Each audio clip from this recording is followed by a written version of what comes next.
Hello friend, this video we are going to fix computer mic noise problem. When we speak there will be background air blowing noise like this.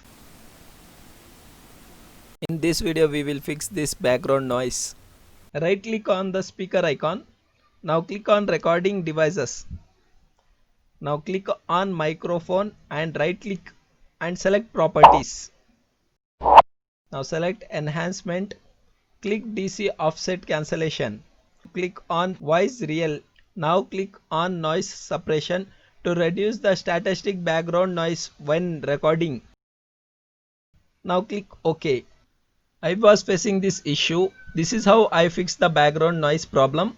I hope you fixed your computer mic background noise problem. That's it in this video. Don't forget to subscribe and follow me on Instagram. See you in the next video. Till then, bye bye.